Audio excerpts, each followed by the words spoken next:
Video like जरूर कर लीजिए और ऐसे वीडियो लगातार फ्री में पाने के लिए चैनल को तुरंत सब्सक्राइब कर लीजिए और बेल आइकन को जरूर टैप कर लीजिए ताकि आगे भी सारे वीडियो आपको मिलते रहे। यूट्यूब में फॉलो करते हैं तो प्लीज ये वाला फ्री टेलीग्राम चैनल जरूर ज्वाइन कर लीजिएगा। सारे नोटिफिकेशन सारे अपडेट यहीं पे आते हैं, ध्यान रखिए। Welcome to study for civil services backup channel. मेरा नाम सुमिधा अग्रेरी है और ज्योग्राफी के सेशन में हम पढ़ रहे थे या डिस्कस कर रहे थे सैलिनिटी ऑफ ओशन वाटर। ठीक है, हमने क्या डिस्कस किया था कि सैलिनिटी टर्म का मतलब क्या होता है और कौन कौन से सॉल्ट्स प्रेजेंट होते हैं, कितने परसेंटेज में प्रेजेंट होते हैं। ठीक है, तो सैलिनिटी का मतलब क्या होता है, उसका डेफिनेशन क्या है।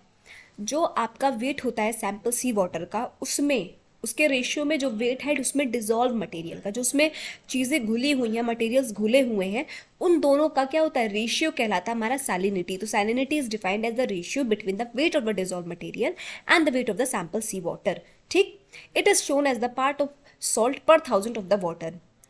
द इमेजिनरी, अब ये इंपॉर्टेंट लाइन है कि जो इमेजिनरी लाइन ज्वाइन करती है उन प्लेसेस को जिनकी सेम सैलिनिटी होती है, उसको क्या बोलते हैं, उसको आइसोस हेलाइन बोलते हैं। ठीक है, और वो इंस्ट्रूमेंट जो कि यूज होता है सी वाटर की सैलिनिटी मेजर करने के लिए, वो उस इंस्ट्रूमेंट का नाम क्या होता है, सैलिनोनेक्टर। क्या होता है, सैलिनोनेक्टर। ये बहुत इंपॉर्टेंट टर्म है, पूरा पैराग्राफ ही बहुत इंपॉर्टेंट है कि वो इंस्ट्रूमेंट जो हमारा क्या मेजर करता है, सैलिनिटी ऑफ सी वाटर, उसको क्या कहते हैं, सैलिनोनेक्टर। जो लाइन ज्वाइन करती है उन प्लेसेस को जिनकी सैलिनिटी क्या है, सेम है, आइसो लाइन। ठीक, सैलिनिटी खुद पे क्या है, it is defined as the ratio between the weight of the dissolve material and the weight of the sample sea water. ठीक है, अब जो है डिटमर ने अपने एक्सपेंडिशन या फिर हम कहेंगे अपने एक्सपेरिमेंट जो उन्होंने किया था 1884 में, उसमें क्या देखा था कि 47 टाइप के डिफरेंट नमक पाए जाते हैं सी वाटर में, जिनमें से 7 में बेहद इंपॉर्टेंट है। कौन कौन से हैं, एक आपका NaCl, sodium chloride, magnesium chloride, magnesium sulphate, calcium sulphate, potassium sulphate, calcium carbonate और मैग्नीशियम ब्रोमाइड।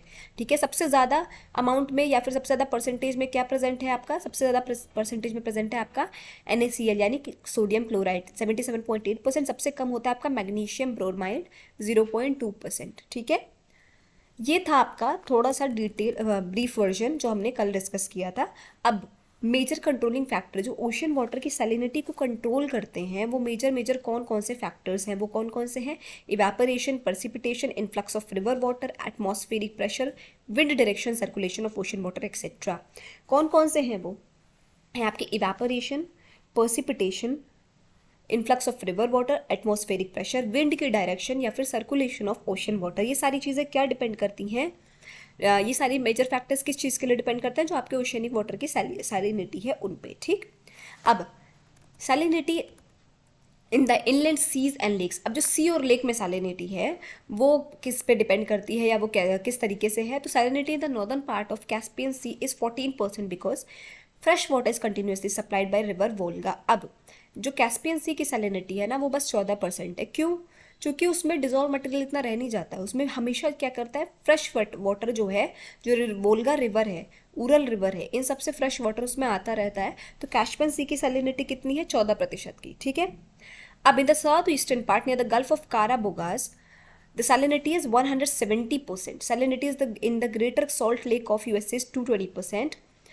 और 238 कहाँ पे, डेड सी में, और जॉर्डन 330 कहाँ पे, वैन लेक ऑफ टर्की। तो कैस्पियन सी की सैलिनिटी तो बहुत कम है, वैन लेक की सब बहुत ज़्यादा है, 330। ठीक, अब आ जाते हैं कोरल रीफ पे। Coral reef are the regions of very high biodiversity. Biodiversity मतलब यहाँ पे बहुत ग्रीनरी होती है।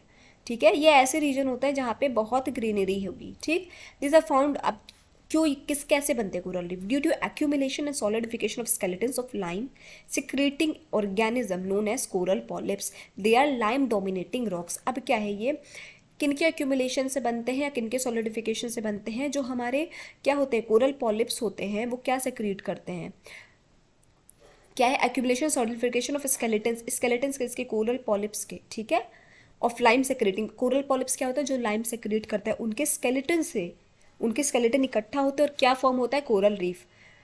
ऐसे जो कोरल रीफ्स जो फॉर्म होते हैं या फिर जो कोरल पॉलिप्स होते हैं, उनको हम क्या बोलते हैं, they are lime dominating rocks. वो लाइम डोमिनेटिंग रॉक्स होते हैं। ठीक है, coral reefs are formed in tropical seas up to a depth of 200 to 300 feet along some islands or coast on the submarine platform where the sun rays reach. The ideal temperature for their growth is, अब coral reef के लिए कि growth के लिए ideal temperature कितना है, 20 से 25 degree Celsius, यानी नॉर्मल रूम टेम्परेचर। ठीक है, 20 से 25 डिग्री सेल्सियस जो है आपका ज़रूरी है कोरल रीफ की फॉर्मेशन के लिए। कोरल रीफ क्या होते हैं, regions of very high biodiversity which are form due to the accumulation and solidification of skeletons of coral polyps, एक तरीके से आप कह देंगे। ठीक है, आज का सेशन यहाँ पे एंड करते हैं। आई होप आपको समझ में आएगा। कोई भी डाउट हो तो प्लीज़ कमेंट सेक्शन में कमेंट करके जरूर बताइएगा।